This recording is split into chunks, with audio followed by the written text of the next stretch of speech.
Father, I am very happy. I am dying for the glory of God and for the honor of Ireland. These were the final words of Joseph Mary Plunkett, shot between 4 and 4:30 a.m. in Kilmainham Jail in Dublin, Ireland, Easter 1916. Throughout her history, brave men and women of Ireland had struggled and rebelled against their powerful neighbors to the east. England began invading and ruling Ireland in the 1100s. Over the years, the people attempted to rise up and reclaim their land, their culture, their religion, and their heritage. In addition to charging huge rent to the Irish to work their own land, the English tried to force the Irish to abandon their Catholic faith, their Irish music and dance, and even their own language. When my great-grandmother went to school, she was not allowed to learn the Irish language. She only knew 2 words in Irish, one for cow and one for horse. When the Irish wanted to have their Catholic Mass to receive the Eucharist, they had to smuggle a Catholic priest in, and to remove glens surrounded by lush trees, and a rock would have to serve as an altar. I have visited several Mass rocks in Ireland, and they connect me to the intense faith of my ancestors and the struggle they had to preserve their faith when the English tried to extinguish it.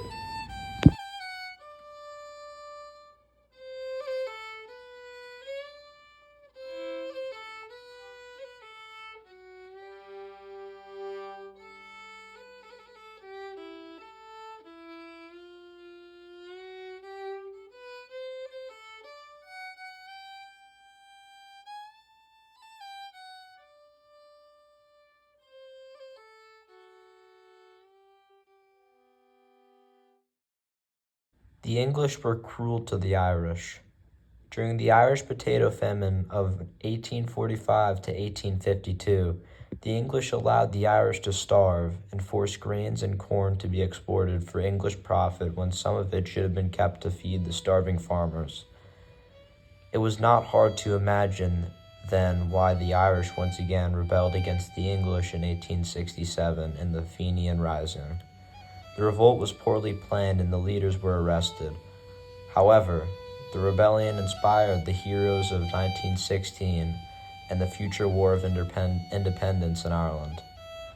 Joseph Mary Plunkett, one of the main leaders of the Easter Rising of 1916, wrote a poem titled 1867.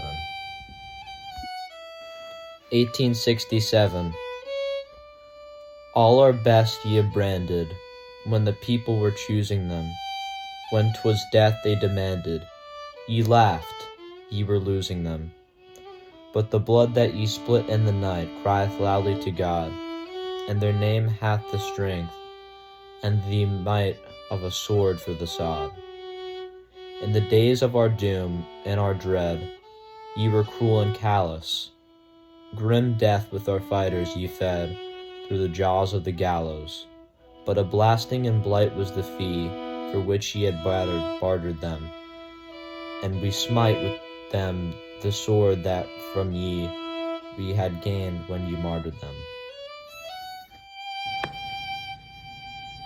The blood that ye split in the night is the blood of the men who died in the 1867 rebellion, and Plunkett says that this blood was shed crieth loudly to God, meaning that God sees this injustice. He says that their name hath the strength and the might of a sword for the sod, meaning that the name and memory of these dead heroes will only give strength and power to those who will continue the fight for Ireland.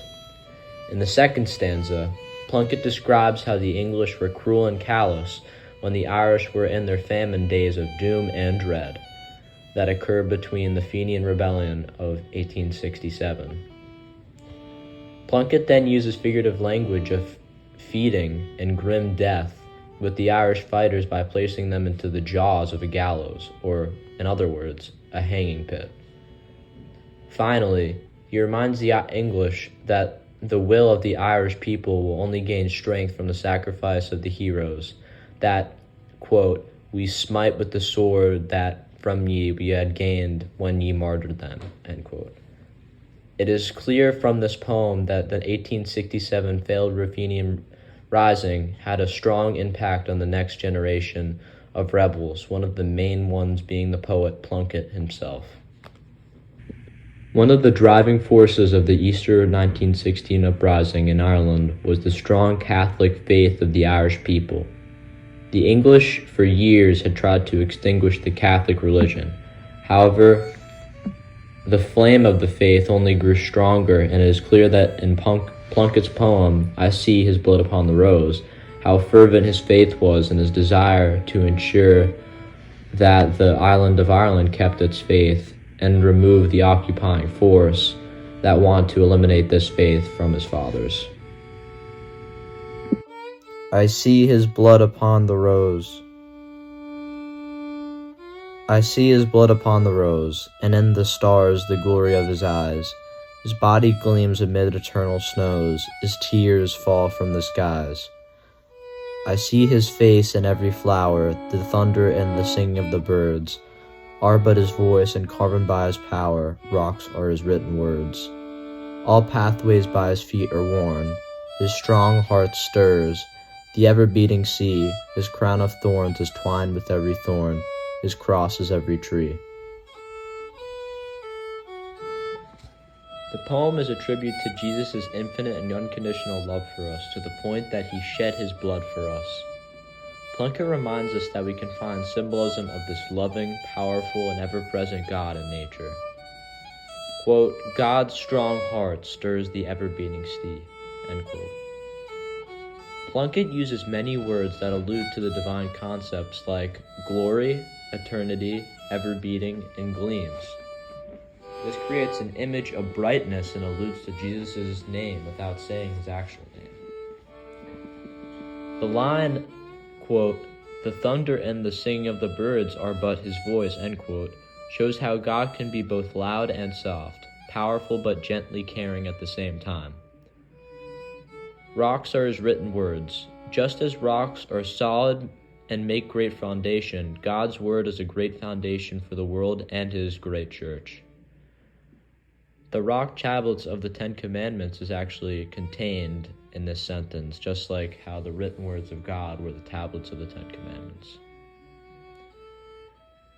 The line, "His crown of thorns is twined with every thorn," refers to the fact that every sin we commit adds to the crown of thorns that hurts Jesus.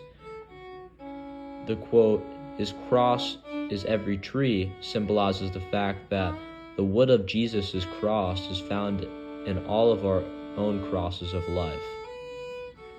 He is with us through all our tough struggles because he has literally become flesh to experience what we experience. Every cross found in every church is the one cross of Jesus, and we are all saved by his one true cross. His tears fall from the skies symbolizes the sorrow he experiences when he sees the sins of mankind, and he is sad that they may never repent and come back to him. This figurative language makes you think of Jesus crying. It also reminds us that he is in a place where he can still watch over us, and it is a place where we can all hope to go. The holy face of Jesus found in the Veil of Veronica and the Shroud of Turin are very beautiful images that Catholics keep in their hearts when they pray. Plunkett writes, quote, "I see his face in every flower," end quote, meaning that Jesus' holy face is mirrored in the beauty of all the flowers of the world. The color red is associated with the rose. Jesus' blood dripped from his body on the cross, and Plunkett's words almost make you think that Jesus' blood dripped onto the rose, which made it such a beautiful red. Plunkett's use of the rose is also very significant in terms of the Irish nation. When the Irish rebels needed to speak about Ireland in code, they would refer to Ireland as the Little Dark Rose, or Roisin Dubh, or Dark Rosaleen.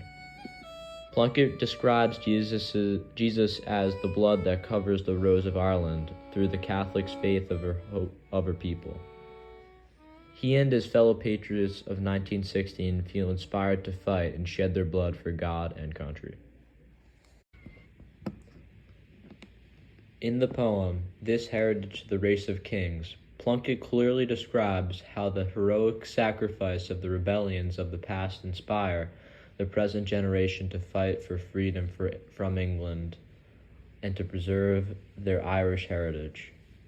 The poem is a window to the soul of the rebel poet Plunkett. This heritage to the race of kings.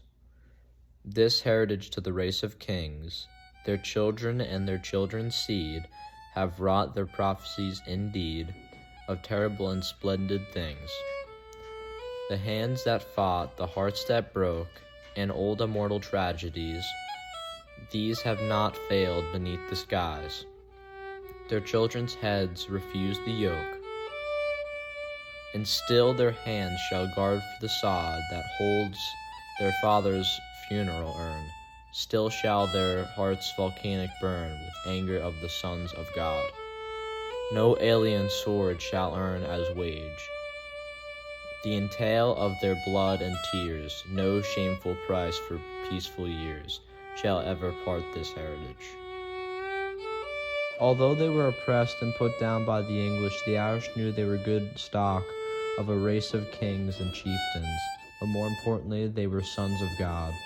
Plunkett describes how the future generations, their children and their children's seed, will never yield, and their children's heads will refuse the yoke of submitting to the English.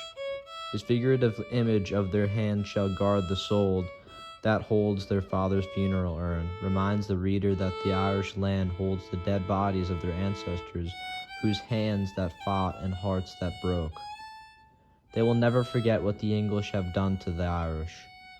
No alien sword and no shameful price will ever separate the Irish from the heritage of their long-suffering ancestors whose blood and tears were shed under English tyranny. They will never forget. Still shall their hearts volcanic burn and fuel future uprisings. Joseph Mary Plunkett was born into a wealthy Dublin family and received a college education. He played a major role in the military strategy of the 1916 uprising, including traveling to Germany in 1915 and to get to the nation's support for the Easter Rising. Along with another patriot, Roger Casement, they acquired weaponry from the Germans for the Irish rebels. At 28, Plunkett was the youngest of 7 signers of the Proclamation of 1916, which began, "Irishmen and Irishwomen, in the name of God and of the dead generations which she receives her old tradition and nationhood, Ireland, through us, summons her children to her flag and strikes for her freedom." It also states, "We declare the right of the people of Ireland to the ownership of Ireland and to the unfettered control of the Irish destinies, to be sovereign and indefeasible." The long usurpation of that right by a foreign people and government has not extinguished the right, nor can it be extinguished except by the destruction of the Irish people. In every generation, the Irish people have asserted their right to the national freedom and sovereignty.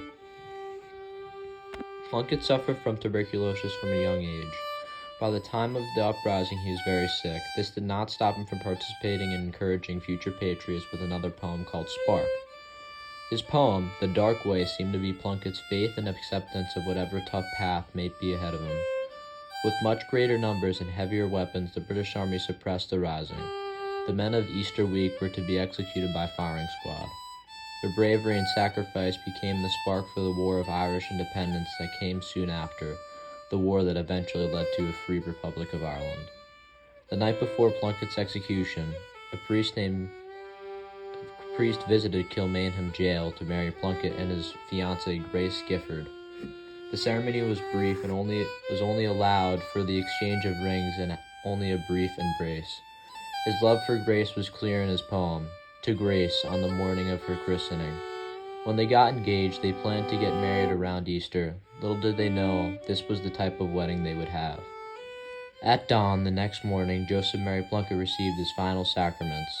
His last words to the priest were, "Father, I am very happy. I am dying for the glory of God and the honor of Ireland." He was shot by the firing squad between 4 and 4:30 a.m. in Kilmainham Jail in Dublin, Ireland, May 4th, 1916. He was an Irish Catholic poet and patriot.